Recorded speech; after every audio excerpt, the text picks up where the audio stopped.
ದಾಮಿನಿ, ನೀನ್ ಪೂಜೆ ಮಾಡು.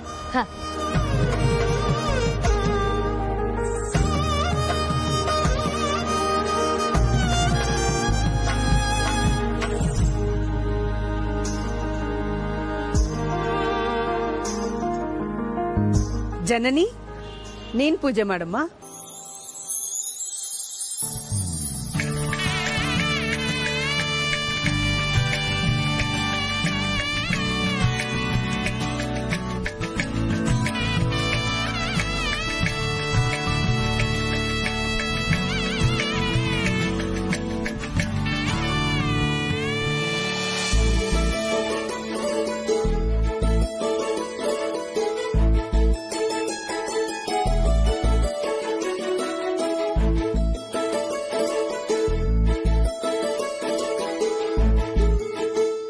ಪಾರ್ವತಿ, ನೀನ್ ಪೂಜೆ ಮಾಡಮ್ಮ.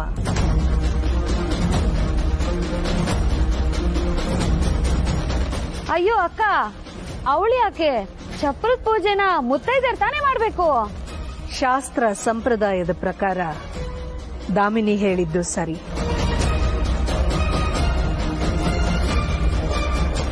ಆದ್ರೆ ಈ ಮದುವೆ ನಡೆಯೋದಕ್ಕೆ ಮುಖ್ಯ ಕಾರಣನೇ ನಮ್ ಪಾರ್ವತಿ.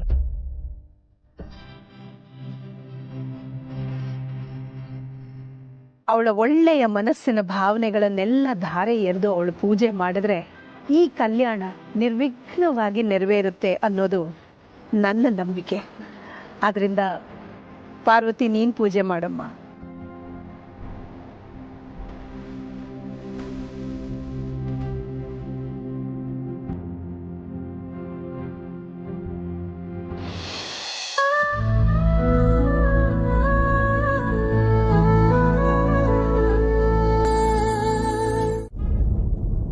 ನಿಮ್ಮ ಘನತೆಗೆ ತಕ್ಕನಾದ ಆಲೋಚನೆ ಅಲ್ಲ ಇದು. ನಿಮ್ಮ ವ್ಯಕ್ತಿತ್ವನ ಬಿಟ್ಟು ಮಾತಾಡ್ತಿದ್ದೀರಾ. ನನ್ಗೊಂದೊಂದ್ಸಲ ನೀವೇ ನನ್ನ ರಘು ಅಂತ ಅನ್ಸುತ್ತೆ. ಮುಂಚೆ ನೀವಿದ್ದಕ್ಕೂ ಈಗ ನೀವಿರೋದಕ್ಕೂ ಅಜಗಜಾಂತರ ವ್ಯತ್ಯಾಸ ಇದೆ ರಘು. ರಘು, ಮನಸ್ಸಿನಲ್ಲಿ 108 ಆಸೆ ಇದ್ರೂ ವಾಸ್ತವ ಅಂತ ಬಂದಾಗ ಅದನ್ನೆಲ್ಲ ಬದಿಗಿಟ್ಟು ಅಧಿಕಾರದ ನಡೆ ನಡೆಸಬೇಕಾಗತ್ತೆ. ಅದೇ ಜೀವನ. ರಘು, ದಯವಿಟ್ಟು ಆದಿ ಮದುವೆ ವಿಷಯದಲ್ಲಿ ಪಾರ್ವತಿನ ಎಳೆದು ತರೋ ವ್ಯರ್ಥ ಪ್ರಯತ್ನ ಮಾಡಬೇಡಿ. ಇದನ್ನ ನನ್ನ ಆಜ್ಞೆ ಅನ್ಕೋಬೇಡಿ, ಕೋರಿಕೆ ಅನ್ಕೊಳ್ಳಿ ಪ್ಲೀಸ್.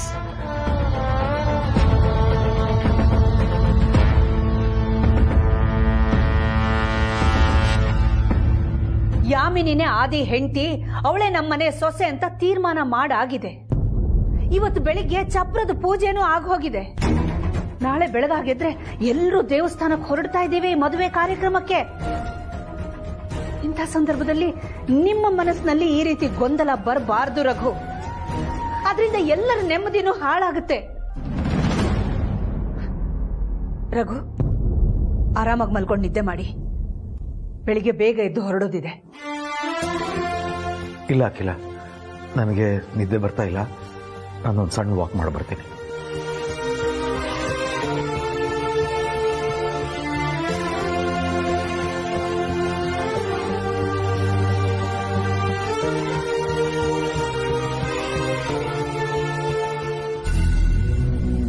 ನನಗೆ ಧೈರ್ಯ ಇಲ್ವಾ?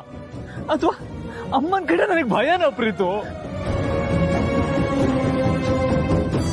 ನಿನಗೆ ಮಾವ ಮೇಲಿರೋ ಗೌರವ ಅದು ನಿನ್ನ ಹಿಂಗ್ ಮಾಡಿದೆ.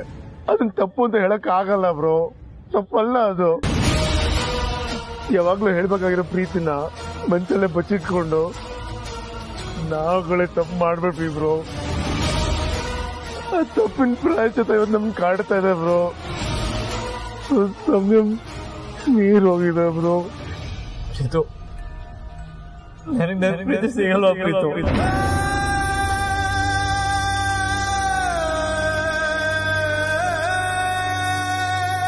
ಹಾಗಾದ್ರೆ ನನ್ನಿಂದ ಈಗಾಗಲೇ ದೂರ ಆಗಿರೋ ಪಾರ್ವಿಂದ ನಾನು ದೂರ ಆಗೋ ಕಾಲ ಬಂತ.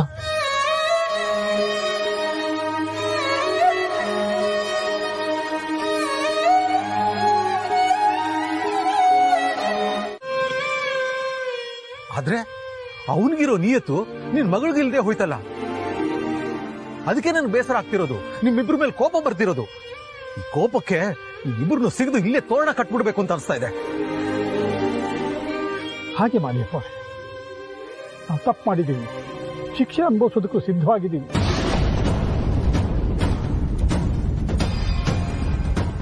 ಭೂಮಿಗೆ ಭಾರವಾಗಿರಬಾರ್ದು ಅಂತ ನನ್ನ ಮಗಳಿಗೆ ನಾನೇ ಕೈಯಾರ ವಿಷ ಕೊಟ್ಟು ಸಾಯಿಸೋದಕ್ಕೂ ಪ್ರಯತ್ನ ಪಟ್ಟೆ.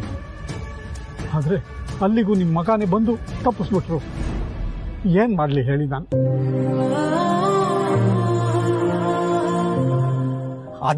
ಅದೇ ಕಣಯ್ಯ ಪ್ರೀತಿಗಿರೋ ಶಕ್ತಿ.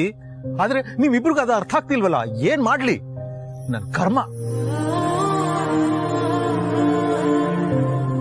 ನನ್ ಮಗನ್ಗಿರೋ ರೂಪಕ್ಕೆ, ಅಂತಸ್ತಕ್ಕೆ, ಒಳ್ಳೆತನಕ್ಕೆ ಅವನ ಮದ್ವೆ ಆಗಕ್ಕೆ ಹುಡುಗಿರು ಲೈನ್ ನಿಂತ್ಕೋತಾರೆ. ಆದ್ರೆ ಅವನು ಮನಸ್ಸಾಗಿದ್ದು ನಿನ್ ಮಗಳ ಮೇಲೆ. ನಿನ್ ಮಗಳಲ್ಲಿ ತನ್ನ ಪ್ರೀತಿ ಕನಸ್ಕಂಡ, ಅದಕ್ಕೆ ಇವಳು ಜೊತೆಯಾಗಿದ್ಲು. ಆದ್ರೆ ನೀನು ಅಖಿಲಾಗಿ ಹೆದರಿ ಅವಳನ್ನ ಕಟ್ ಹಾಕಿದೀಯಲ್ಲ, ಇದು ಸರಿನಾ? ಒಬ್ರು ನಂಬಿಕೆ ಉಳಿಸ್ಕೊಳ್ಳೋಕೋಸ್ಕರ ಇಬ್ರು ಜೀವನ ಹಾಳು ಮಾಡ್ತಿದೀಯಲ್ಲ, ಒಳ್ಳೇದಾಗುತ್ತಾ ನಿನ್ಗೆ? ಯಾಮಿನಿ ಅಮ್ಮನವ್ರ ಕೊಳ್ಳಿಗೆ ಯಾವಾಗ ದೊಡ್ಡ ಯಜಮಾನರು ತಾಳಿ ಕಟ್ತಾರೋ ಆ ಕ್ಷಣವೇ ನನ್ನ ಜೀವ ಹೊಟ್ಟೋಗ್ಲಿ. ಆದ್ರೆ ಅಖಿಲ್ ಅಮ್ಮನವ್ರ ನಂಬಿಕೆಗೆ ಮೋಸ ಮಾಡಿ ನಾನು ಬದುಕಿರಲ್ಲ ಅಪ್ಪೋರೆ. ನಂದು ನಿಮ್ದು ಒಂದೇ ಪರಿಸ್ಥಿತಿ. ನೀವು ಹೇಳ್ಕೊತಿದ್ದೀರಿ, ನಾನು ಹೇಳ್ಕೊತಿಲ್ಲ ಅಷ್ಟೇ.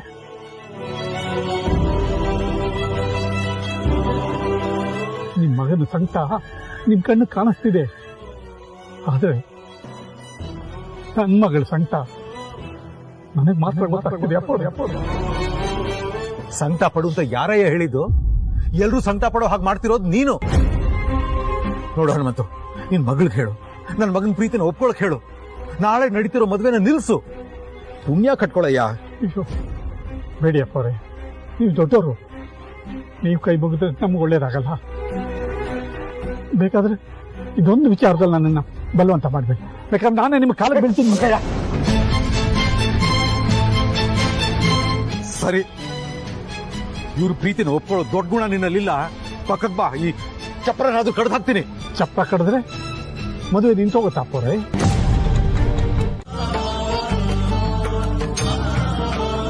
ಒಂದ್ ವೇಳೆ ನಿಮ್ ಕೈಲಿ ಕಾಫಿ ಮಾಡಿಸ್ಕೊಂಡ್ರು ಅದ್ ಬ್ರೋ ಕೈಗೆ ಸೇರಲ್ಲ. ಯಾಕಂದ್ರೆ ಅದೇನೇ ಇದ್ರು ಬ್ರೋ ಹೆಂಡತಿ ಆಗಿ ಬರೋ ಯಾಮಿನಿಯವ್ರ ಕೈಯಿಂದಾನೇ ಸೇರ್ಬೇಕಾಗತ್ತೆ. ಆಮೇಲೆ ಏನೇ ಇದ್ರು ನೀವ್ ಇದೇ ತರ ಬಾಗ್ಲಾಚೆ ನಿಂತ್ಕೊಂಡು ದೊಡ್ಡ ಯಜಮಾನ್ರೆ ನಾನು ರೂಮ್ ಒಳಗಡೆ ಬರ್ಬೋದಾ, ಕಾಫಿ ಕೊಡ್ಬೋದಾ ಅಂತ ಅನುಮತಿ ತಗೊಂಡೆ ರೂಮ್ ಒಳಗಡೆ ಕಾಲಿಡ್ಬೇಕಾಗತ್ತೆ. ಒಂದು ಪ್ರಾಮಾಣಿಕವಾದ ಪ್ರೀತಿ ಸಿಗಕ್ಕೆ ತುಂಬಾ ಅದೃಷ್ಟ ಮಾಡಿರ್ಬೇಕು. ಅಂತ ಅದೃಷ್ಟ ಸಿಕ್ಕಿರೋರೆ ಅವ್ರ ಕಾಲಿಂದ ಆ ಪ್ರೀತಿನ ಒದ್ರೆ ಅಂತವ್ರ ಬುದ್ಧಿ ಏನ್ ಹೇಳ್ಬೇಕು ನನಗಂತೂ ಅರ್ಥ ಆಗ್ತಾ ಇಲ್ಲ. ಬುದ್ಧಿ ಕೇಳೋರ್ಗೆ ಬುದ್ಧಿ ಹೇಳ್ಬೋದು ಮಾವ, ಆದ್ರೆ ತಾನೇ ಬುದ್ಧಿವಂತೆ ಅನ್ಕೊಂಡಿರೋರ್ಗೆ ಎಷ್ಟು ಹೇಳಿದ್ರು ಅಷ್ಟೆ, ಸುಮ್ಮನೆ ಟೈಮ್ ವೇಸ್ಟ್. ಇಂಥವ್ರ ಹೃದಯ ಯಾವತ್ತಿದ್ರೂ ಕಲ್ಲಾಗೆ ಇರುತ್ತೆ.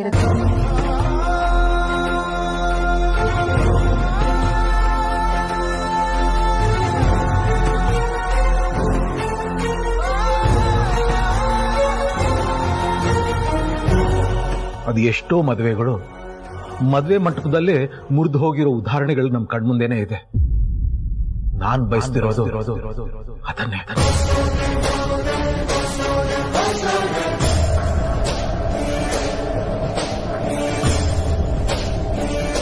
ಮದುವೆ ಮಂಟಪದಲ್ಲಾದ್ರೂ ಸರಿ, ಯಾಮಿನಿ ಆದಿತ್ಯ ಮದುವೆ ಮುರಿದು ಬಿದ್ದು ನನ್ನ ಮಗ ನಿನ್ನ ಮದುವೆ ಆದ್ರೆ ನನಗೆ ಅದಕ್ಕಿಂತ ಸಂತೋಷ ಬೇರೆ ಇಲ್ಲ. ಆ ದೇವರಲ್ಲಿ ನಾನು ಅದನ್ನೇ ಬೇಡ್ಕೊತೀನಿ.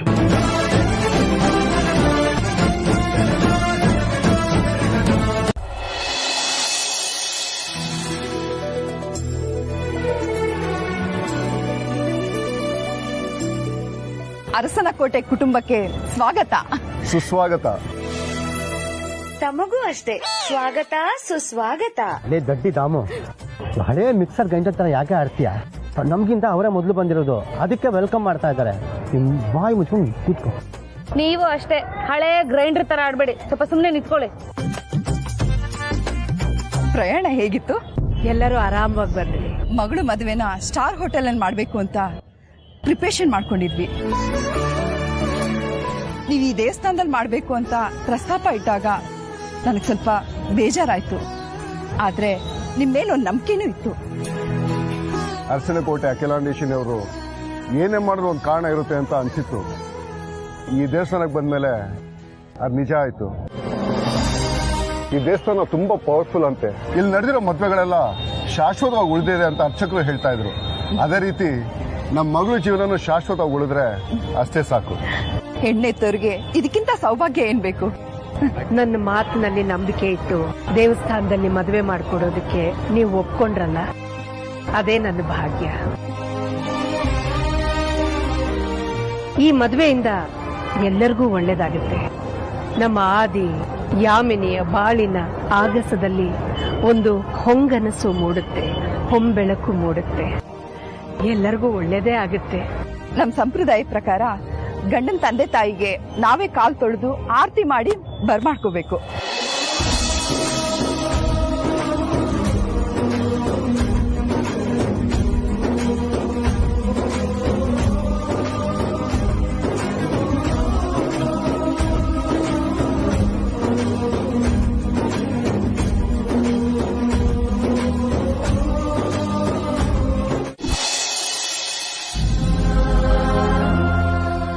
ಎಲ್ರಿಗೂ ಶುಭವಾಗಲಿ. ನಾನು ಈ ಮೊದಲೇ ನಿಮ್ಗೆ ಹೇಳಿದ್ದೆ, ನಿಮ್ಮ ಮಗನ ಮದುವೆ ಕಾರ್ಯದಲ್ಲಿ ಸಾಕಷ್ಟು ವಿಘ್ನಗಳು ಬರುತ್ತೆ ಅಂತ.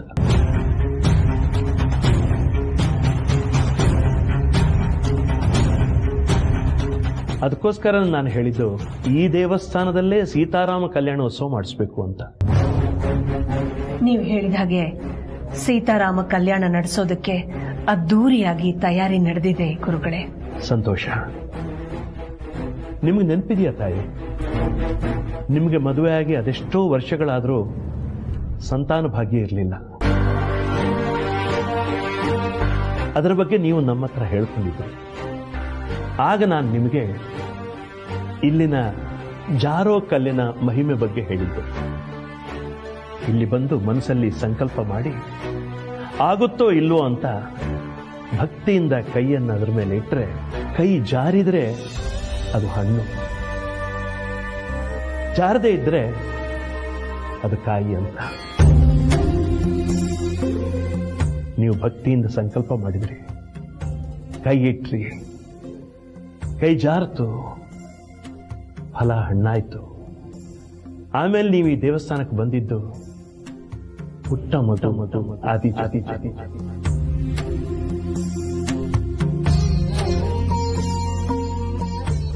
ಹೌದು ಗುರುಗಳೇ, ನನಗೆ ಪ್ರತಿಯೊಂದು ನಿನ್ನೆನೋ ಇವತ್ತೋ ನಡೆದಷ್ಟು ಸ್ಪಷ್ಟವಾಗಿ ಜ್ಞಾಪಕ ಇದೆ. ನಮ್ಮ ಜೀವನದಲ್ಲಿ ಸಂದಿಗ್ಧ ಬಂದಾಗೆಲ್ಲ, ನಮ್ಮ ವ್ಯಾಪಾರ ವಹಿವಾಟುಗಳಲ್ಲಿ ಸಂಕಷ್ಟ ಬಂದಾಗಲೆಲ್ಲ ನಾವು ನಿಮ್ಮ ಹತ್ರ ಬಂದು ಹೇಳ್ಕೊಂಡಿದ್ದೀವಿ. ನಿಮ್ಮ ಮಾತುಗಳನ್ನ ಶಿರಸ ವಹಿಸಿ ಪಾಲಿಸಿದ್ದೀವಿ. ನಿಮ್ಮ ಮಾತುಗಳೇ ನಮಗೆ ದಾರಿದೀಪ. ಈಗ ನಿಮ್ಮ ಕೃಪೆಯಿಂದ ನಮ್ಮ ಆದಿ ಜೀವನ ಚೆನ್ನಾಗಾಗ್ಬಿಟ್ರೆ, ಅವನಿಗೆ ಒಳ್ಳೇದಾದ್ರೆ ಅಷ್ಟೇ ಸಾಕು ಗುರುಗಳೇ. ಆಗತ್ತೆ, ಖಂಡಿತ ಎಲ್ಲವೂ ಒಳ್ಳೆಯದಾಗತ್ತೆ. ಯಾವುದು ಸರಿ, ಯಾವುದು ತಪ್ಪು, ಯಾರಿಗೆ ಯಾರು, ಎಲ್ಲವೂ ಆ ಭಗವಂತನ ಇಚ್ಛೆ. ಅದೆಲ್ಲ ಗೊತ್ತಿಲ್ಲದೆ ನಾವು ವ್ಯರ್ಥ ಪ್ರಯತ್ನ ಮಾಡ್ತೀವಿ ಅಷ್ಟೇ. ಯಾಕೆ ನೀವು ಏನೋ ಬೇಜಾರಲ್ಲಿದ್ದ ಹಾಗಿದ್ದೀರಿ? ಏನಿಲ್ಲ ಗುರುಗಳೇ. ಮನಸ್ಸಲ್ಲಿರೋ ದ್ವಂದ್ವಗಳಿಗೆ, ಗೊಂದಲಗಳಿಗೆ ಶೀಘ್ರವೇ ಪರಿಹಾರ ಸಿಗುತ್ತೆ. ನೀವೇನು ಯೋಚನೆ ಮಾಡಬೇಕು. ಆಯ್ತು ಗುರುಗಳೇ, ಎಲ್ಲ ನಿಮ್ಮ ಆಶೀರ್ವಾದ. ನಮ್ದೇನೂ ಇಲ್ಲ, ಎಲ್ಲ ಅವನ ಇಚ್ಛೆ. ಒಳ್ಳೇದಾಗತ್ತೆ. ಗುರುಗಳೇ, ಆ ಕಲ್ಲಿನ ಬಗ್ಗೆ ಹೇಳಿದ್ರಲ್ಲ, ಕೈ ಜಾರಿದ್ರೆ ಮಾತ್ರ ಹಣ್ಣ? ಎಲ್ಲವೂ ಅವರವರ ಭಾವ ಭಕ್ತಿಗೆ ಬಿಟ್ಟಿದ್ದು. ಅರ್ಥ ಆಗ್ಲಿಲ್ಲ. ಏನು ಬೇಕಾದ್ರೂ ಕೇಳ್ಕೊಳ್ಬೋದು, ಆದರೆ ವಿಶೇಷವಾಗಿ ಯಾರಿಗಾದ್ರೂ ಅವಶ್ಯಕತೆ ಇದೆಯೋ ಅವರು ಬೇಡ್ಕೊಂಡ್ರೆ ಒಳ್ಳೇದು. ಖಂಡಿತ ಇಲ್ಲ ಅತ್ತೆ. ನೀವ್ ಏನೇ ಮಾಡಿದ್ರು ನಮ್ಮ ಭವಿಷ್ಯದ ಹಿತದೃಷ್ಟಿಯಲ್ಲೇ ಮಾಡ್ತೀರಾ ಅನ್ನೋ ನಂಬಿಕೆ ನನಗಿದೆ. ಈ ದೇವಸ್ಥಾನದಲ್ಲ ಅತ್ತೆ, ನಿಮ್ ಮನೆ ದೇವ್ರ ಕೋಣೆ ಮುಂದೆ ನಿಲ್ಸಿ ಆದಿತ್ಯ ಅವ್ರ ಜೊತೆ ನನಗೆ ಮದ್ವೆ ಮಾಡಿಸಿದ್ರು ನನಗೆ ಯಾವ ಅಭ್ಯಂತರನೂ ಇಲ್ಲ ಅತ್ತೆ. ನನಗೆ ನಿಮ್ಗೆ ತಕ್ಕ ಸೊಸೆ ಆಗ್ಬೇಕು ಅನ್ನೋದಷ್ಟೇ ಬೇಕಾಗಿರೋದು. ನಾನು ಹೇಗ್ ಮದ್ವೆ ಆಗ್ತೀನಿ ಅನ್ನೋದಲ್ಲ. ಅಷ್ಟಕ್ಕೂ ನನಗೆ ಈ ಆಡಂಬರದ ಮದ್ವೆ ಇಷ್ಟ ಇಲ್ಲ ಅತ್ತೆ. ಸರಳತೆ ಕಡೆ ನನಗೆ ಆಸಕ್ತಿ ಜಾಸ್ತಿ. ಯಾಮಿನಿ, ನಿನ್ನನ್ನ ಸೊಸೆಯಾಗಿ ಪಡಿತಿರೋದು ನನ್ನ ಪುಣ್ಯನಮ್ಮ. ಅಯ್ಯೋ ಇಲ್ಲ ಅತ್ತೆ, ನಿಮ್ಮನ್ನ ಅತ್ತೆ ಆಗಿ ಪಡಿತಿರೋದಕ್ಕೆ ನಾನ್ ಪುಣ್ಯ ಮಾಡಿದ್ದೀನಿ. ಈ ಜಗತ್ನಲ್ಲಿ ಸಾಲ್ವ್ ಆಗ್ತಾ ಇರೋ ಪ್ರಾಬ್ಲಮ್ ಅಂದ್ರೆ ಅದು ಅತ್ತೆ ಸೊಸೆ ಜಗಳ ಅಂತಾರೆ. ಆದ್ರೆ ನಾನಿನ್ನೂ ನಿಮ್ ಸೊಸೆನೇ ಆಗಿಲ್ಲ. ಅಷ್ಟು ಬೇಗ ನನ್ನ ಬಗ್ಗೆ ನಿಮಗಿರೋ ಪ್ರೀತಿ ಕಾಳಜಿ ನೋಡಿದ್ರೆ ಎಲ್ಲ ಅತ್ತೆಯಂದರಿಗೆ ನೀವೇ ಮಾದರಿ ಅತ್ತೆ. ಯಾಮಿನಿ, ಒಂದು ಹೆಣ್ಣು ತನ್ನ ತಂದೆ ತಾಯಿ ಮನೆಯನ್ನ ಬಿಟ್ಟು ಅತ್ತೆ ಮನೆಗೆ ಬರುವಂಥದ್ದೇ ಅವಳು ಮಾಡುವಂತಹ ಬಹಳ ದೊಡ್ಡ ತ್ಯಾಗ. ಅಲ್ಲಿ ಆಚಾರ ವಿಚಾರಗಳೇ ಬೇರೆ, ಆಹಾರ ಪದ್ಧತಿ ಬೇರೆ, ಒಂದು ಕಂಫರ್ಟ್ ಝೋನೇ ಬೇರೆ. ಅತ್ತೆ ಮನೆಗೆ ಬಂದ ಮೇಲೆ ಹೊಸ ಮನಸ್ಸುಗಳ ಜೊತೆ ಹೊಂದಾಣಿಕೆ, ಹೊಸ ಥರದ ಆಚಾರ ವಿಚಾರ, ಹೊಸ ಪದ್ಧತಿ, ಒಟ್ಟಿನಲ್ಲಿ ಹೊಸ ಥರದ ಜೀವನ. ಅದಕ್ಕೆಲ್ಲ ಹೊಂದಿಕೊಂಡು ಬದುಕಬೇಕಲ್ಲಮ್ಮ.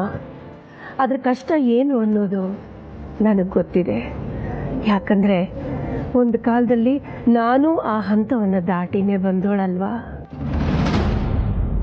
ಯಾಮಿನಿ, ನಿನ್ನ ತಂದೆ ತಾಯಿ ಮನೇಲಿ ನಿನಗೆ ಎಷ್ಟು ಪ್ರೀತಿ, ವಿಶ್ವಾಸ, ವಾತ್ಸಲ್ಯ ಸಿಗ್ತಾ ಇತ್ತೋ ಅಷ್ಟೇ ಪ್ರೀತಿಯಿಂದ ನಮ್ಮ ಮನೇಲಿ ನಾನು ನಿನ್ನನ್ನು ನೋಡ್ಕೊಳ್ತೀನಮ್ಮ. ಅದಕ್ಕೆ ಅತ್ತೆ ನಿಮ್ಮನ್ನ ದೇವ್ರ ಸ್ಥಾನದಲ್ಲಿ ನಿಲ್ಸಿರೋದು. ಸಾಕು ಬಿಡಿ ಯಜಮಾನ್ರೆ, ಯಾರಾದ್ರೂ ಬಂದ್ರೆ ಕಷ್ಟ. ಬರ್ಲಿ ಬಿಡು, ನನ್ನ ಹೆಂಡತಿ ಜೊತೆ ನಾನಿದ್ರೆ ನಿಮ್ಗೇನ್ ಕಷ್ಟ ಅಂತ ಕೇಳ್ತೀನಿ. ಅಮ್ಮ ನೋಡಿದ್ರೆ? ಅಮ್ಮ ಆಗ್ಲೇ ರೂಮ್ಗೆ ಹೋಗಾಯ್ತು.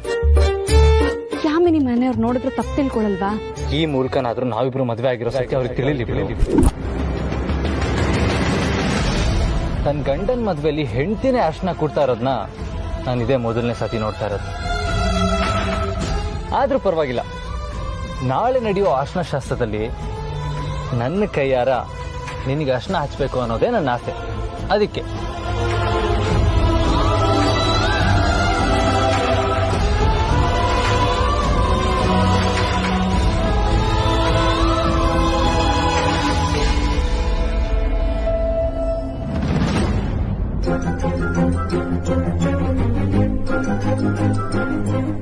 ಏನ್ ಯಜಮಾನ್ರೆ ನೀವು ನೋಡಿ, ಅರ್ಶನ ಎಲ್ಲ ಚಲ್ತು.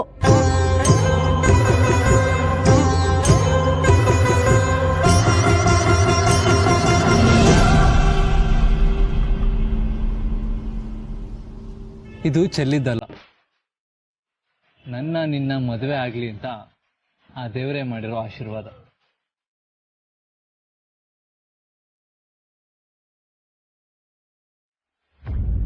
ನಾಳೆ ನಡೆಯೋದು. ಗುರುಗಳೇ, ತಮ್ಮ ಮಾತಿನ ಪ್ರಕಾರ 2 ಸೀರೆಗಳನ್ನ ತರಿಸಿದ್ದೀನಿ. ಕೊಡಿ.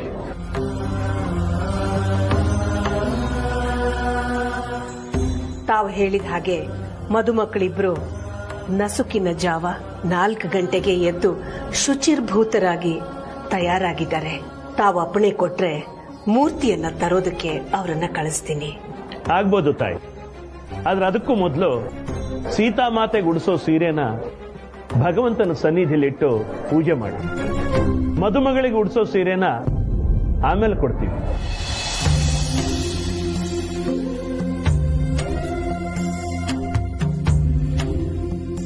ತಗೊಳ್ಳಿ ತಾಯಿ.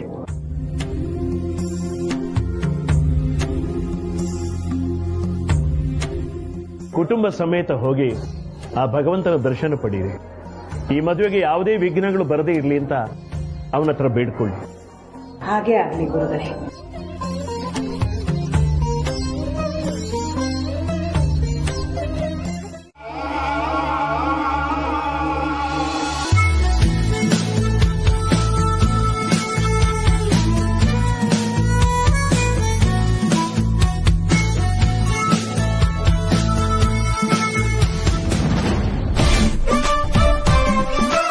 ಯಜಮಾನ್ರೆ, ಅಲ್ಲಿ ಕುತ್ಕೊಂಡು ಏನ್ ಮಾಡ್ತಾ ಇದ್ದೀರಾ?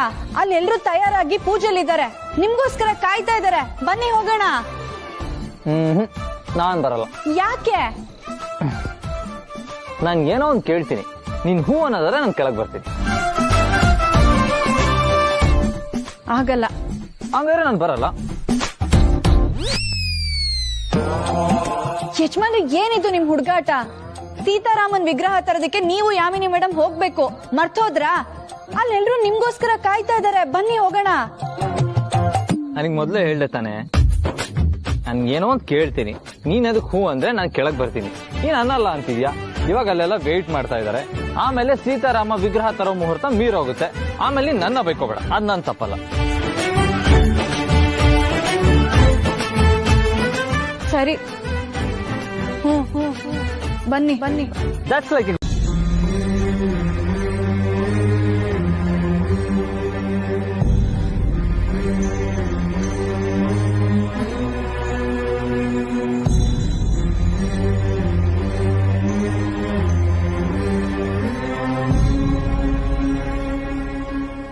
ಆದಿ, ಯಾಮಿನಿ, ಸೀತಾರಾಮ ಕಲ್ಯಾಣಕ್ಕೋಸ್ಕರ ವಿಗ್ರಹ ತರೋ ಸಮಯ ಮೀರ್ತಾ ಇದೆ. ಹೋಗಿ ತಗೊಂಡ್ ಬಂದ್ಬಿಡಿ. ಹನುಮಂತು, ಜೋಪಾನವಾಗಿ ಕರ್ಕೊಂಡು ಹೋಗ್ಬಾ.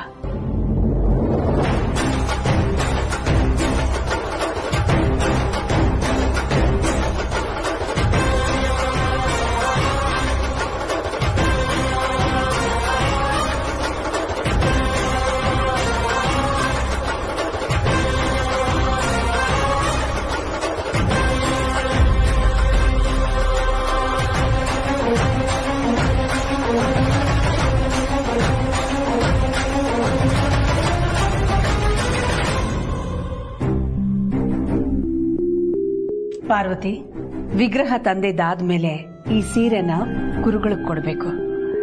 ಜಾಗೃತಿಯಾಗಿ ಎತ್ತಿಡಮ್ಮ. ಅಯ್ಯೋ ಅಕ್ಕ, ಈ ಸೀರೆನ ಅವಳ ಕೈಲಿ ಯಾಕೆ ಕೊಡ್ತಾ ಇದ್ದೀರಾ? ಇದು ನಮ್ ಮನೆ ಸೊಸೆಯಾಗಿ ಬರೋಳಿಗೆ ಉಡ್ಸೋ ಸೀರೆ ಅಲ್ವಾ, ಅದು ನಮ್ ಮನೆ ಕೆಲಸದೊಳ ಕೈಲಿ ಯಾಕೆ ಕೊಡೋದು ಅಂತ ನನಗೇನೋ ಸರಿ ಕಾಣಿಸ್ಲಿಲ್ಲ, ಅದಕ್ಕೆ ಹೇಳ್ದೆ ಅಕ್ಕ. ಮನೆ ಸೊಸೆಗೆ ತೊಡಸ್ಬೇಕಾಗಿದ್ದ ಉಂಗ್ರನ ಪಾರ್ವತಿ ಕೈಯಲ್ಲೇ ಕೊಟ್ಟಿದ್ದು, ಜಾಗೃತಿಯಾಗಿ ತೆಗ್ದಿಟ್ಟಿದ್ಲು ಅಲ್ವಾ? ದೊಡ್ಡಯಜಮಾನ್ರು ನಿಶ್ಚಿತಾರ್ಥಕ್ಕೆ ತೊಡಸ್ಬೇಕಾಗಿದ್ದ ಉಂಗ್ರನ ಅಖಿಲಮ್ಮ ನೀನ್ ಜೋಪಾನವಾಗಿ ಇಟ್ಕೊ ಅಂತ ನನ್ನ ಹತ್ರ ಕೊಟ್ಟಿದ್ರಲ್ಲ, ಅದನ್ನ ಕಳ್ಕೊಂಡ್ಬಿಟ್ಟಿದ್ದೀನಿ. ಅಕ್ಕ, ನಾನು ತುಂಬಾ ಜೋಪಾನವಾಗಿರ್ತೀನಕ್ಕ, ನನ್ ಕೈಲಿ ಕೊಡಿ ಅಕ್ಕ. ಸರಿ, ಜೋಪಾನ.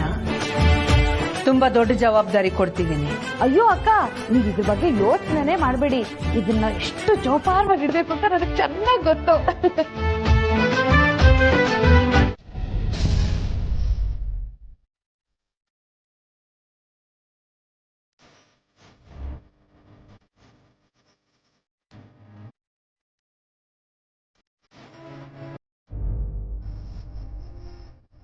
ಏನಿದು? ಮಗನ ಮದುವೆ ಸಂಭ್ರಮ ಕಾಣಬೇಕಾದ ಮುಖದಲ್ಲಿ ಆತಂಕದ ಛಾಯೆ. ನಮಗೆ ಗೊತ್ತಿಲ್ದಿರೋದು ಏನಿದೆ ಗುರುಗಳೇ? ನನ್ನ ಮಗನ ಮನಸ್ಸಲ್ಲಿ ಒಂದಿದ್ರೆ ಅವನ ಕಣ್ಮುಂದೆ ನಡೀತಿರೋದು ಇನ್ನೊಂದು. ಈಗ ಅವನ ಭವಿಷ್ಯ ಮುಳುಗೋಗೋ ಹಂತಕ್ಕೆ ಬಂದಿದೆ. ಏನ್ ಮಾಡಬೇಕು ಅಂತ ಗೊತ್ತಾಗ್ತಾ ಇಲ್ಲ. ಆದ್ರೆ ಒಂದಂತೂ ಸತ್ಯ, ಈ ಮದುವೆಯಿಂದ ಅವನು ನೆಮ್ಮದಿಯಾಗಂತೂ ಇರಲ್ಲ. ನೀವೇನು ಯೋಚನೆ ಮಾಡಬೇಡಿ, ಎಲ್ಲವೂ ಆ ಶಿವನಲ್ಲಿ ಇದೆ. ಸರಿ ತಪ್ಪು ಒಳ್ಳೆಯದು ಕೆಟ್ಟದರ ಅರಿವು ಅವನಿಗಿದ್ದೇ ಇದೆ. ಸಮಯ ಕೂಡಿ ಬಂದಾಗ ಯಾರಿಗೇನು ಸಲ್ಲಬೇಕೋ ಅದನ್ನು ಅವನು ಸಲ್ಲಿಸಿಯೇ ಸಲ್ಲಿಸ್ತಾನೆ. ಮನುಷ್ಯನ ಜೀವನದಲ್ಲಿ ಪವಾಡ ಅನ್ನೋದು ಯಾವಾಗ ಬೇಕಾದರೂ ಸೃಷ್ಟಿಯಾಗಬಹುದು. ಅದೆಲ್ಲ ಅವನ ಇಚ್ಛೆ. ದಿವ್ಯ ದೃಷ್ಟಿ ಇರೋ ಮಹಾತ್ಮರು ನೀವು. ಮುಂದೆ ಏನಾಗುತ್ತೆ ಅನ್ನೋ ಅರಿವು ತಮ್ಮ ಚೆನ್ನಾಗಿದೆ. ಹೀಗಾಗುತ್ತೆ ಅಂತ ಹೇಳ್ಬೋದಲ್ವಾ? ಕೆಟ್ಟದಾಗುತ್ತೆ ಅಂದ್ರೆ ಅದನ್ನ ಸರಿಪಡಿಸ್ಬೋದಲ್ವಾ? ಆ ಶಕ್ತಿ ನಮ್ಗಿದೆಯಲ್ವಾ? ಆ ಭಗವಂತನ ಪ್ರೇರಣೆ ಆಗದ ಹೊರತು ನಾವು ಏನೂ ಹೇಳೋ ಹಾಗಿಲ್ಲ, ಯಾವ ಕೆಲಸವನ್ನು ಮಾಡೋ ಹಾಗಿಲ್ಲ. ಅದೆಲ್ಲದಕ್ಕೂ ಸಮಯ ನಿಗದಿಯಾಗಬೇಕು. ಆದರೆ ಚಿಂತಿಸಬೇಡಿ, ಧೈರ್ಯವಾಗಿರಿ. ಆ ಲೀಲಾಧಾರನ ಮೇಲೆ ನಂಬಿಕೆ ಇಡಿ, ಎಲ್ಲ ಒಳ್ಳೇದಾಗತ್ತೆ. ಭಗವಂತ ನಂಬಿದವ್ರನ್ನ ಯಾವತ್ತೂ ಕೈ ಬಿಡಲ್ಲ. ಅವನು ಕಾಪಾಡೇ ಕಾಪಾಡ್ತಾನೆ. ತಡವಾಗಿ ಆದರೂ ನಂಬಿದ ಭಕ್ತರನ್ನ ಕಾಪಾಡ್ತಾನೆ. ಆದ್ರೆ ಅದೆಲ್ಲ ಯಾವಾಗ ಆಗುತ್ತೆ ಗುರುಗಳೇ? ಭವಿಷ್ಯದ ಗರ್ಭದಲ್ಲಿ ಸುಂದರವಾದ ಸತ್ಯಗಳಿವೆ. ಭೂತಕಾಲದ ತಪ್ಪುಗಳನ್ನ ವರ್ತಮಾನದಲ್ಲಿ ಸರಿಪಡಿಸಿಕೊಂಡ್ರೆ ಭವಿಷ್ಯದಲ್ಲಿ ಅದಕ್ಕೆಲ್ಲ ನ್ಯಾಯ ಸಿಕ್ಕೇ ಸಿಕ್ಕ.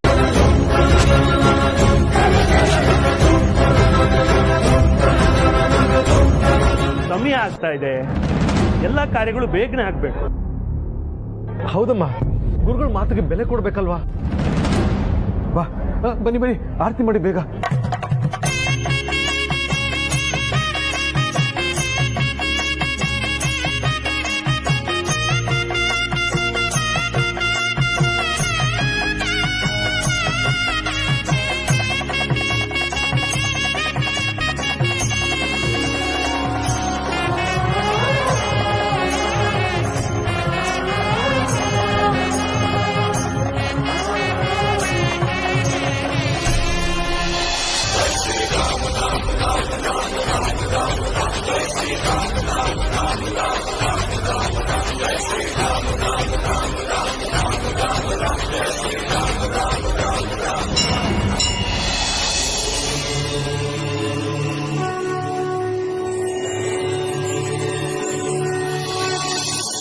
श्रीराम राम रामेति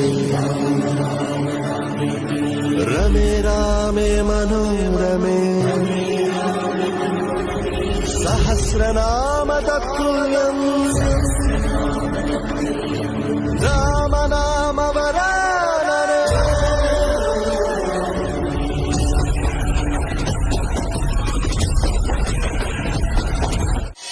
ತಗೊಳ್ಳಿ ತಗೊಳ್ಳಿ, ಪ್ರಸಾದ ತಿನ್ನಿ, ಪ್ರಸಾದ ತಿನ್ನಿ, ತಿನ್ನಮ್ಮ.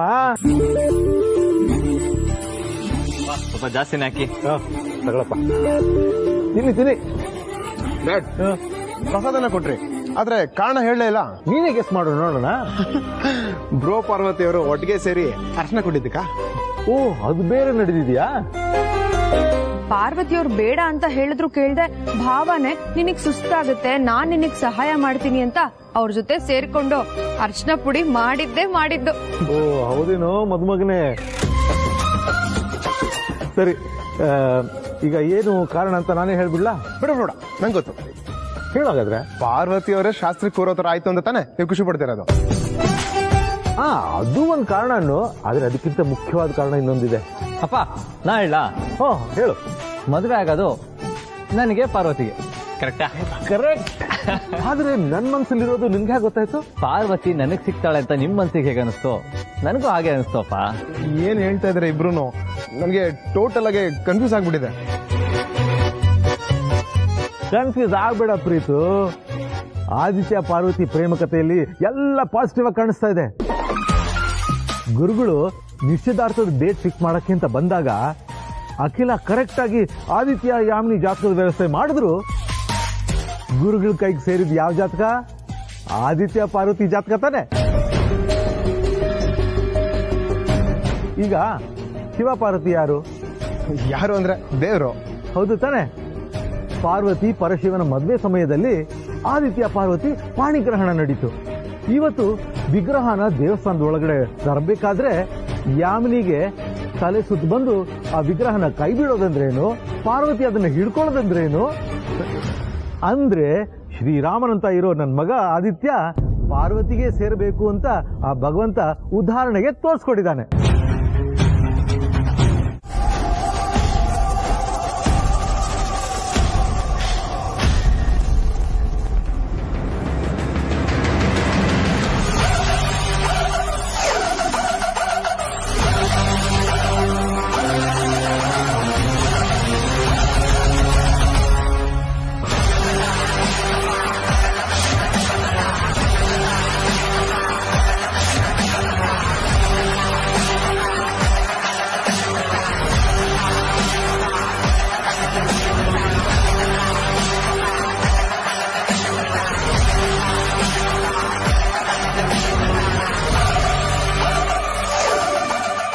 ಮೇಡಮ್, ಹೋಗ ಅವಳನ್ನ ಕರ್ಕೊಂಡು ಬಾ.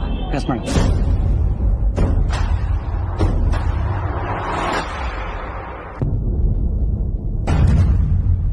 ಮೇಡಮ್,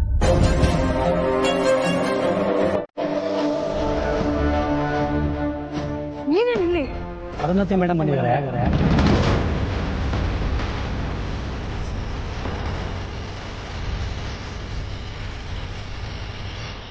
ಬರಕ್ಕೆ ಹೇಳ ಮೇಡಮ್.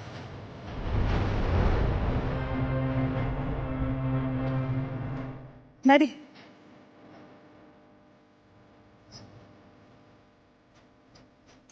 ಪಾರ್ವತಿಯವರೇ, ಏನಾಯ್ತು? ಏನಿಲ್ಲ. ಅರುಣತಿ ಮೇಡಮ್ ಯಾಮಿನಿ ಅವರೇ, ಒಂದ್ ನಿಮಿಷ ಬರ್ತೀನಿ.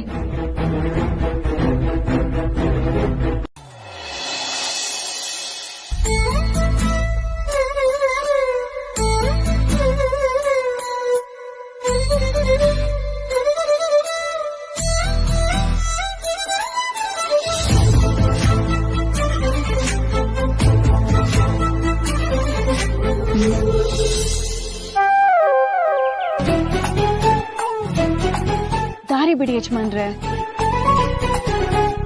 ಬಿಡಲ್ಲ. ಎಲ್ಲಿಗೆ ಹೋಗ್ತಾ ಇದೀಯಾ? ಅದನ್ನೆಲ್ಲ ಹೇಳೋದಕ್ಕಾಗಲ್ಲ, ದಾರಿ ಬಿಡಿ. ಬಿಡ್ಲೇಬೇಕಾ? ಹೌದು. ಸರಿ, ಬಿಡ್ತೀನಿ. ಆದ್ರೆ ನೀನು ಒಂದು ಸುಳ್ಳು ಹೇಳ್ಬೇಕು. ಏನು ಸುಳ್ಳ? ಸುಳ್ಳೆ. ನಿನ್ ಬಾಯಲ್ಲಿ ಸುಳ್ಳು ಕೇಳೋದಕ್ಕೆ ನನಗೇನೋ ಒಂಥರ ಥ್ರಿಲ್ಲು. ನೋಡಿ ಯಜಮಾನ, ನಾನೇನೋ ಬೇರೆ ಕೆಲ್ಸದಲ್ಲಿದ್ದೀನಿ. ಇವಾಗ ನಾನು ಸುಳ್ಳೆಲ್ಲ ಹೇಳೋದಕ್ಕಾಗಲ್ಲ. ಹಾಗಾದ್ರೆ ನನಗೂ ದಾರಿ ಬಿಡೋದಕ್ಕಾಗಲ್ಲ. ನಿಜವಾಗ್ಲು ನನ್ ಬರೋಣ. ನನ್ಗಿಂತ ಮಿತಿ ನೀರು ಬಿಟ್ಟಿದ್ದಾನೆ.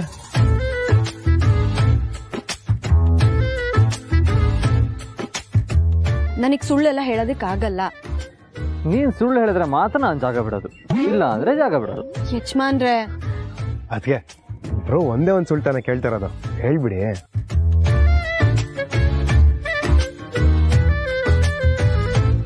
ಸರಿ, ನಿಮ್ಗೆ ಯಾಮಿನಿ ಅವ್ರಿಗೆ ಮದ್ವೆ ಆಗಲ್ಲ. ಇದು ನನ್ಗೂ ಗೊತ್ತಿರೋ ವಿಚಾರ. ಈ ಸುಳ್ಳಲ್ಲ, ಇದು ಸತ್ಯ. ಪಾರ್ವತಿ, ನಾನ್ ಹಿಂಗ್ ಹೇಳ್ತಾ ಇರೋದು ಸುಳ್ಳು ಹೇಳು ಅಂತ. ಸುಳ್ಳು ಹೇಳು.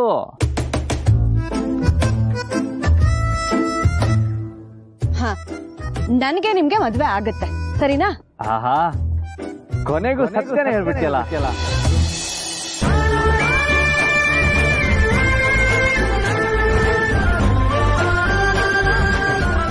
ಯಜಮಾನ್ರಿ, ಏನಾಗಿದೆ ನಿಮ್ಗೆ? ಯಾರಾದ್ರೂ ನೋಡಿದ್ರೆ ಕಷ್ಟ, ಇಳಿಸಿ ಯಜಮಾನ್.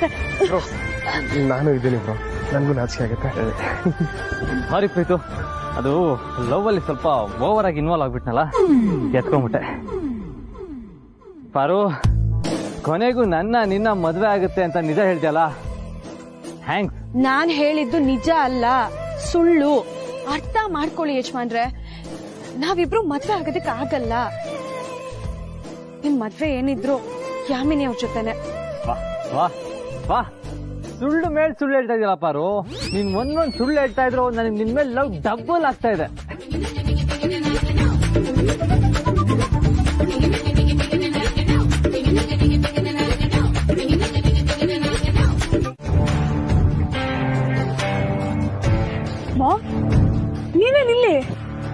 ಮದ್ವೆಗೆ ಬಂದಿದ್ದೀನಿ. ಯಾರ್ ಮದ್ವೆಗೆ? ನನ್ನ ಶತ್ರು ಮಗನ್ ಮದ್ವೆಗೆ ನಾನ್ ಬರ್ದೆ ಹೋದ್ರೆ ಹೇಗ್ ಹೇಳು? ಮಾಮ್ ಪ್ಲೀಸ್, ಫೋನ್ ಮಾಡಿದ್ರೆ ಫೋನಿಗೆ ಸಿಗ್ತಿರ್ಲಿಲ್ಲ, ಇವಾಗ ನೋಡಿದ್ರೆ ಸಡನ್ ಆಗಿ ಬಂದಿದ್ದೀರಾ. ಅದು ಅಲ್ಲದೆ ಆ ಡ್ರೈವರ್ನ ಬೇರೆ ಒಳಗ್ ಕಳ್ಸಿದೀರಾ. ಆ ಈಡಿಯಟ್ ಅಖಿಲಣ್ಣ ಹತ್ರ ನೀವ್ ಬಂದಿದ್ದೀರಾ ಅಂತ ಹೇಳಿ ಆಲ್ಮೋಸ್ಟ್ ನಮ್ಮನ್ ಸಿಕ್ಕಾಕ್ಸಿದ್ದ. ಥ್ಯಾಂಕ್ ಗಾಡ್ ಏನೋ ಹೇಳಿ ನಾನು ಮ್ಯಾನೇಜ್ ಮಾಡಿದೆ. ಗುಡ್, ಒಳ್ಳೆ ಕೆಲಸನೇ ಮಾಡ್ತಿದ್ಯಾ. ಮಾಮ್ ಏನಾಗಿದೆ ನಿಮ್ಗೆ? ಯಾಕೆ ಸ್ಕೂಲಾಗ ರಿಯಾಕ್ಟ್ ಮಾಡ್ತಿದ್ದೀರಾ? ಆ ಅಖಿಲಣ್ಣ ಹತ್ರ ಸಿಕ್ಕಾಕೊಂಡ್ರು ಪರವಾಗಿಲ್ವಾ? ಕೊನೆ ಹಂತದ ಯುದ್ಧಕ್ಕೆ ಬಂದ್ಮೇಲೆ ಎಲ್ಲದಕ್ಕೂ ರೆಡಿಯಾಗಿರ್ಬೇಕು.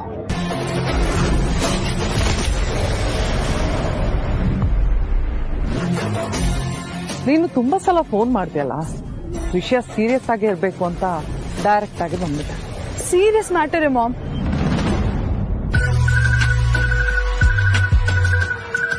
ಮಾಮ್ ಹೌದಾ? ಏನು? ಇಲ್ ಬೇಡ, ಬೇರೆ ಕಡೆ ಹೋಗೋಣ. ಬೇರೆ ಕಡೆನಾ?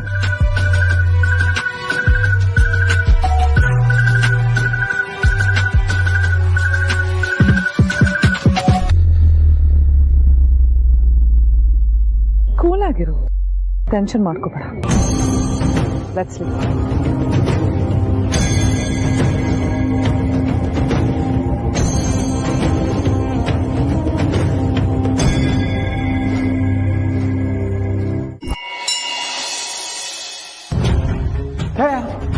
ಎಲ್ಲಿಗೆ ಹೋಗ್ತಿದ್ಯಮ್ಮ?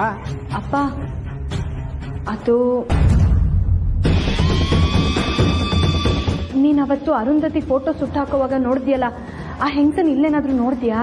ಇಲ್ವಲ್ಲಮ್ಮ, ಮೊದಲೇ ಇದು ಪ್ರಸಿದ್ಧವಾದ ದೇವಸ್ಥಾನ, ನೂರಾರು ಜನ ಬಂದು ಹೋಗ್ತಾರೆ. ಯಾರು ಅಂತ ನೆನ್ಪಿಟ್ಕೊಳ್ಳಿ. ಆದ್ರೆ ಆ ಮುಖ ನಾನು ಮರೆಯೋದಕ್ಕಾಗಲ್ಲಪ್ಪ, ನನಗೆ ಚೆನ್ನಾಗಿ ನೆನಪಿದೆ. ಅರಸನ ಕೋಟೆಗೆ ಅವಳು ಬದ್ದು ವೈರಿ ಅಂತ ಹೇಳಿ ಅಖಿಲಮ್ಮನವರು ಅವಳು ಫೋಟೋನೇ ಸುಟ್ಟು ಹಾಕ್ಬಿಟ್ರು ಅವತ್ತು. ಫೋಟೋದಲ್ಲಿರೋ ಚಿತ್ರ ಮಾತ್ರ, ಆದರೆ ಉಳಿದ ಚಿತ್ರ ಮಾತ್ರ ಮನಸ್ಸಲ್ಲಿ ಶಾಶ್ವತವಾಗಿ ಉಳಿದಿದೆ. ನನಗಿಂತ ಹೆಚ್ಚಾಗಿ ನಿನಗಿನ್ನೂ ಚೆನ್ನಾಗಿ ನೆನಪಿರುತ್ತೆ ಬಿಡು. ಆದರೆ ನಾನು ಅಂಥವ್ರನ್ನ ಯಾರು ಈಗ ನೋಡ್ಲಿಲ್ಲಮ್ಮ. ಪಾರು, ಪಾರು, ಇನ್ನೂ ಏನು ಯೋಚನೆ ಮಾಡ್ತಿದ್ಯಾ? ನೀನು ವಿನಾಕಾರಣ ಹೆಂಗಸಿನ ಬಗ್ಗೆ ಯೋಚನೆ ಮಾಡ್ತಿದ್ಯಾ? ಅದೇ ಹೆಸರಿನವರು ಈ ದೇವಸ್ಥಾನಕ್ಕೆ ಯಾರೋ ಬಂದಿರ್ಬೋದು. ನೀ ಆ ಹೆಸರು ಕೇಳ್ಬಿಟ್ಟು ಆತಂಕ ಪಟ್ಕೊತಿದ್ಯಾ. ಮಾಡೋ ಕೆಲಸ ಬೇಕಾದಷ್ಟಿದೆ, ನಡಿ.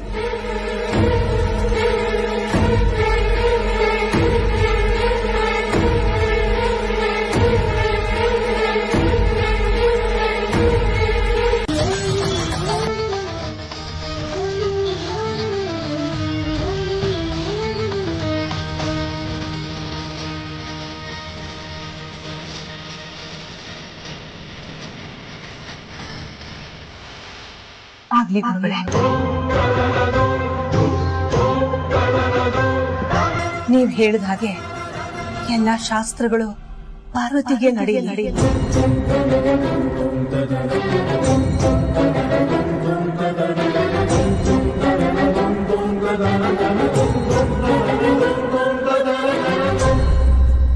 ಸೀತಾರಾಮ ಕಲ್ಯಾಣನ ಹೇಗ್ ಮಾಡ್ಬೇಕು ಗುರುಗಳೇ? ಸೀತಾಮಾತೆಗೆ ಸೇರಬೇಕಾದ ಸೀರೆ ಈ ಮಗುವಿನ ಮೈ ಮೇಲೆ ಬಿದ್ದಿದೆ. ಒಂದು ರೀತಿಯಲ್ಲಿ ಇದು ಅಪಚಾರವೇ.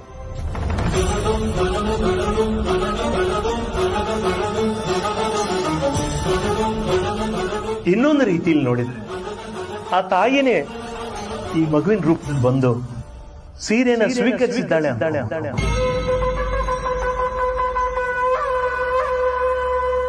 ಈಗ ಸೀತಾಮಾತೆ ವಿಗ್ರಹನ ಈ ಮಗು ಕೈಯಲ್ಲಿ ಕೊಟ್ಟು ಶಾಸ್ತ್ರಗಳನ್ನು ಮಾಡಿಸಬೇಕು.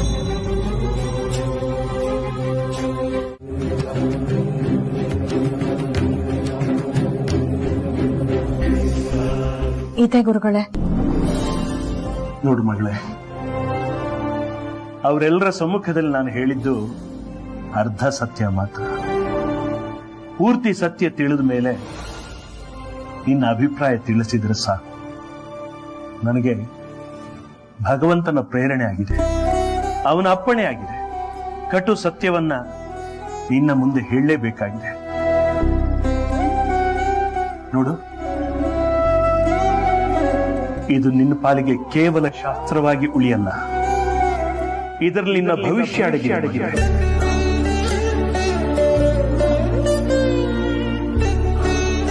ಪ್ರತಿಯೊಂದು ಸಿಂಹಾಸನದ ಹಿಂದೇನು ತ್ಯಾಗ ಬಲಿದಾನಗಳ ಚರಿತ್ರೆನೇ ಇದೆ. ಈ ಮದುವೆ ಇದು ಕೂಡ ಒಂದು ದೊಡ್ಡ ಬಲಿದಾನವನ್ನು ಕೇಳ್ತಾ ಇದೆ.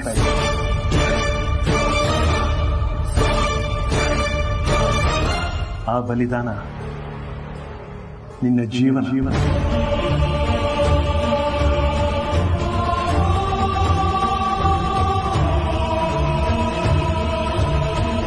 ಒಂದು ಸಲ ನೀನು ಪೂಜೆಗೆ ಕೂತೆ ಅಂದ್ರೆ ಮಾನಸಿಕವಾಗಿ ನಿನಗೂ ಮದುವೆ ಆಗಿದೆ ಅಂತಾನೆ.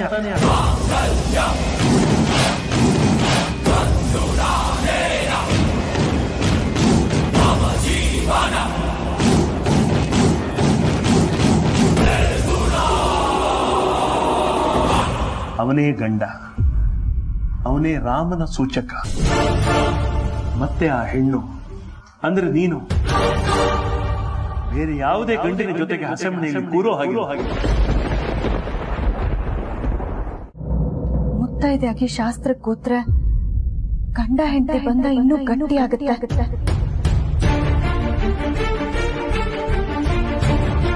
ಈ ಸಂದರ್ಭದಲ್ಲಿ ನನಗದು ಬೇಡ ಗುರುಗಳ. ದಯವಿಟ್ಟು ಬೇರೆ ಏನಾದ್ರೂ ದಾರಿ ಇದ್ರೆ ಹೇಳಿ ಗುರುಗಳ.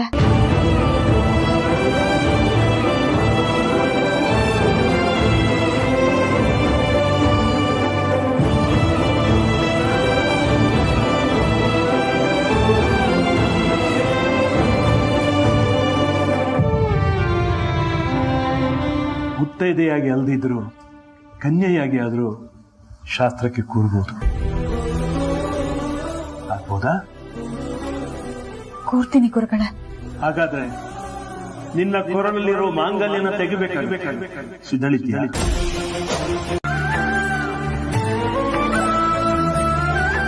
ಅಪ್ಪ, ನಿನ್ ಮಗಳಾಗಿ ನೀನ್ ಹೇಳಿದ್ದನ್ನೆಲ್ಲ ಇಲ್ಲಿವರೆಗೂ ನಾನು ಕೇಳಿದ್ದೀನಿ. ಆದ್ರೆ ಈಗ ಒಂದು ವಿಚಾರದಲ್ಲಿ ನೀನ್ ನನ್ನ ಮಾತನ್ನ ನಡ್ಸ್ಕೊಡ್ಬೇಕಪ್ಪ.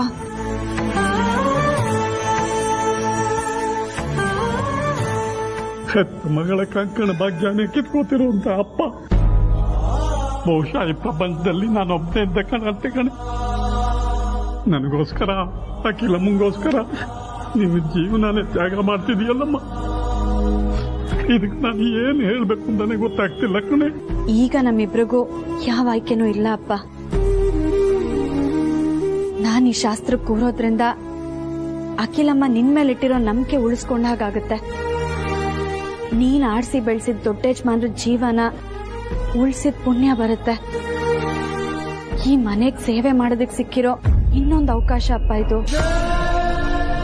ನನ್ ಗಂಡನ್ ಯೋಗಕ್ಷೇಮ ನಿಭಾಯಿಸಿದ ಖುಷಿ ನನಗಿದೆ. ಇದಕ್ಕಿಂತ ಇನ್ನೇನಪ್ಪ ಬೇಕು? ಅವತ್ತು ಅರ್ಸನ್ ಕೋಟೆಗೋಸ್ಕರ ನೀನ್ ನನ್ನ ಜೀವನ ತ್ಯಾಗ ಮಾಡೋದಕ್ಕೆ ಹೋಗಿದ್ದೆ. ಆದ್ರೆ ಇವತ್ತು ಅದೇ ಅರ್ಸನ್ ಕೋಟೆಗೋಸ್ಕರ ನಾನ್ ನನ್ನ ಜೀವನ ತ್ಯಾಗ ಮಾಡ್ತಿದ್ದೀನಿ ಅಷ್ಟೇ ಅಪ್ಪ. ನನ್ ಪಾಲಿಗಿದೊಂದು ಶಾಸ್ತ್ರ ಅಷ್ಟೇ. ಜಾತ್ರೆಯಲ್ಲಿ ನಾವ್ ತೇರ್ ಎಳಿತೀವಿ, ಹಾಗಂತ ನಾವ್ ದೇವ್ರನ್ನೇ ಮುಂದಕ್ಕೆ ಕರ್ಕೊಂಡು ಹೋಗಲ್ಲ ಅಲ್ವಾ? ದೇವ್ರ ಮೇಲಿರೋ ಭಕ್ತಿ ತೋರ್ಸೋದಿಕ್ಕೆ ನಾವ್ ಮಾಡೋ ಒಂದ್ ಚಿಕ್ಕ ಕೆಲ್ಸ ಅಷ್ಟೇ. ಇದನ್ನು ಹಾಗೆ ಅನ್ಕೊಂಡ್ರೆ ಆಯ್ತಲ್ವಾ ಅಪ್ಪ? ಇಷ್ಟಕ್ಕೂ ಮದ್ವೆ ನಡೆಯೋದು, ತಾಳಿ ಶಾಸ್ತ್ರ ನಡೆಯೋದೆಲ್ಲ ಯಾಮಿನಿ ಮೇಡಮ್ಗೆ. ನಾನ್ ಬರೀ ಶಾಸ್ತ್ರ ಕೂರೋದ್ರಿಂದ ಏನೂ ಆಗಲ್ಲ ಅಲ್ವಾ?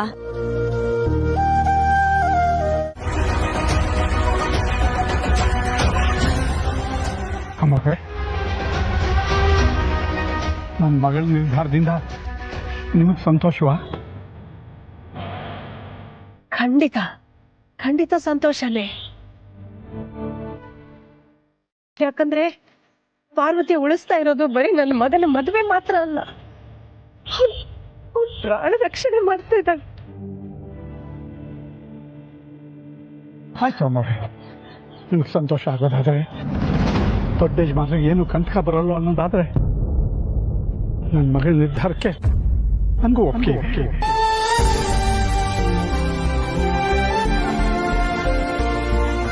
ಹನುಮಂತು, ನಿನಗೆ ಸಹೋದರನ ಸ್ಥಾನ ಕೊಟ್ಟಿದ್ದಕ್ಕೂ ಸಾರ್ಥಕ ಆಗೋಯ್ತು.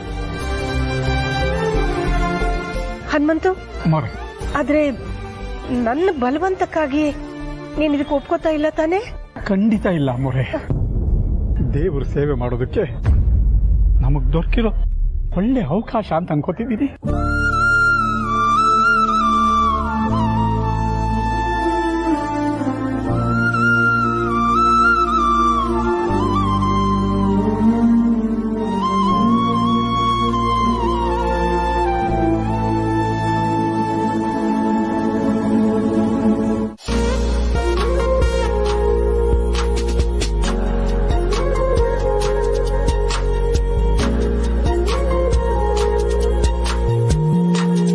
Before that I need a clarity on one thing.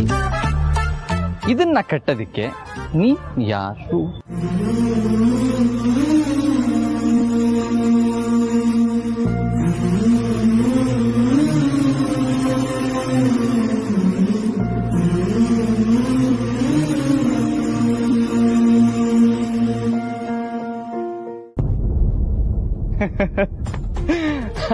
ಹಾಗಂತ ಕೇಳಿದ್ರೆ ನೀನೇನೋ ಒಂದು ಹೇಳ್ತೀಯ ಅಂತ ನನಗೆ ಗೊತ್ತು, ಆದ್ರೆ ನಾನು ಅದನ್ನ ಕೇಳಲ್ಲ.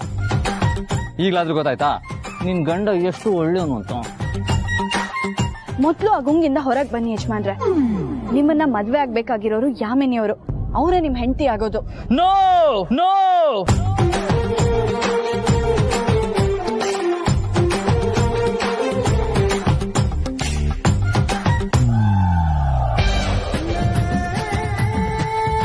ನೋಡ್ದ ಮತ್ತೆ ಚಮಕ್ ಕೊಟ್ಟೆ. ಯಜಮಾನ್ರೆ, ನನಗಲ್ಲಿ ತುಂಬಾ ಕೆಲ್ಸ ಇದೆ. ಈಗೇನ್ ಕಟ್ಟಿಸ್ಕೋತಿರೋ ಇಲ್ವೋ? ಆಯ್ತು, ಕಟ್ಸ್ಕೋತೀನಿ. ಸರಿ. ರಾಮ ರಾಮ ಸೀತಾ ರಾಮ ರಾಮ ರಾಮ ದಯಲಿಯ ಜಾಯ ರಾಮ ರಾಮ ಸೀತಾ ರಾಮ ರಾಮ ರಾಮ ದಯಲಿಯ ಜಾಯ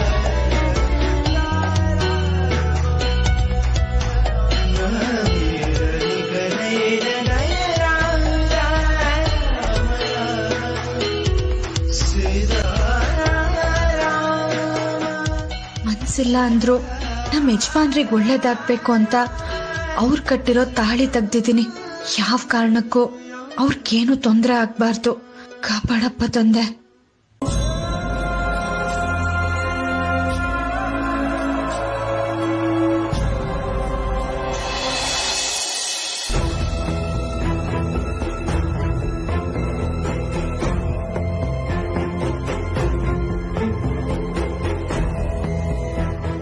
ಅರೆ, ಏನೇ ಪಂಡ್ರಪುರ ಪಾರ್ವತಿ, ಎಲ್ರಿಗಿಂತ ಮುಂಚೆನೆ ಬಂದು ರಾಮನ ಹತ್ರ ಏನೋ ಬೇಡ್ಕೊತಿದ್ಯಾ?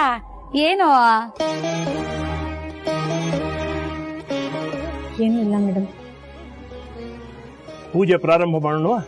ಓ, ಆಗ್ಬಹುದು ಗುರುಗಳೇ. ಶುರು ಮಾಡಿ, ಶುರು ಮಾಡಿ.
ತಗೊಳ್ಳಿ ತಾಯಿ. ಸೀತಾರಾಮ ಕಲ್ಯಾಣ ಇದು ಅನುರಾಗದ ಬಂಧನ ಭೂಮಿಯೇ ಮಂಟಪ. ಅನನ್ಯ, ಏನೇ ಈ ಜಾಗಕ್ ಬಾ, ಇಲ್ಲ ಅಂದ್ರೆ ತಲೆ ಉರುಳೋಗುತ್ತೆ ಅಂತ ಮೆಸೇಜ್ ಮಾಡಿದ್ದೆ. ನೀನ್ ಬಂದಿದ್ರು ನಿನ್ ತಲೆ ಉರುಳೋದ್ ಗ್ಯಾರಂಟಿ.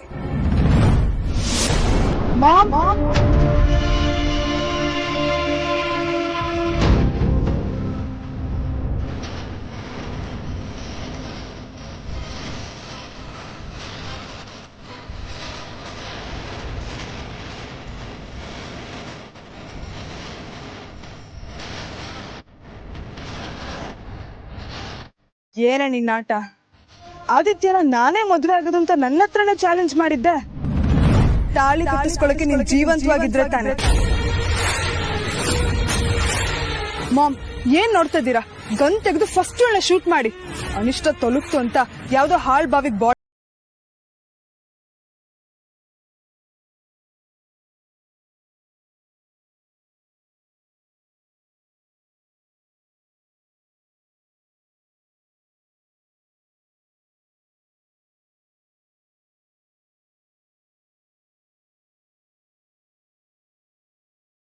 ಏನ್ ನೋಡ್ತಿದ್ದೀರಿ? ಶೂಟ್ ಮಾಡಿ ma'am.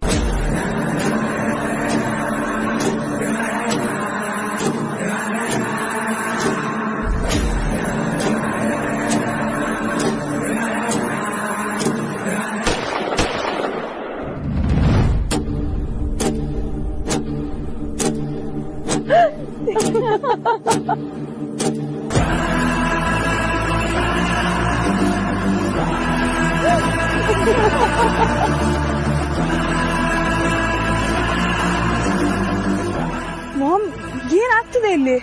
I am extremely sorry ಅನನ್ಯ. ಆಕ್ಚುಲಿ ನಾನು ಆದಿತ್ಯನ ಮದುವೆ ಆಗ್ತೀನಿ ಅಂತ ಹೇಳಿದ್ದು ತಮಾಷೆಗೆ, ನಿನ್ನ ಆಟ ಆಡಿಸ್ಬೇಕು ಅನ್ನೋ ಉದ್ದೇಶಕ್ಕೆ. ಮಾಮ್, ಈ ಮದುವೆ ಅನ್ನೋ ಗೇಮು ಯಾಕೋ ಥ್ರಿಲ್ಲಿಂಗೇ ಇಲ್ಲ ಅನಿಸ್ತಿದೆ. ಈ ನಿಂತ ನೀರಿನ ಹಾಗೆ ಈ ಗೇಮ್ ಹೋಗ್ತದೇನೋ ಅಂತ ಅನಿಸ್ತಿದೆ.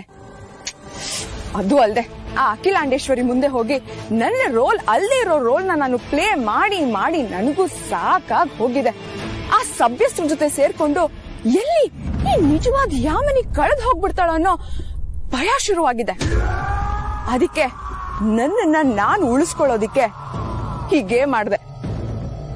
ನಿಮ್ಮಮ್ಮನ್ನ ರಿಕ್ವೆಸ್ಟ್ ಕೂಡ ಮಾಡ್ಕೊಂಡೆ, ಅವ್ರು ಒಪ್ಪಿಸ್ದೆ ಕೂಡ. ಆಂಟಿ, ನಿಮ್ ಮಗಳು ಕೂಡ ಏನ್ ಕಡಿಮೆ ಇಲ್ಲ. ನನ್ನನ್ನ ಇಡೀ ದಿನ ಕಾರಲ್ಲೇ ಲಾಕ್ ಮಾಡಿದಾಳೆ. ನೀವ್ ಸ್ಟ್ರಾಂಗ್ ಅಂದ್ರೆ ಅವಳು ಡಬಲ್ ಸ್ಟ್ರಾಂಗ್.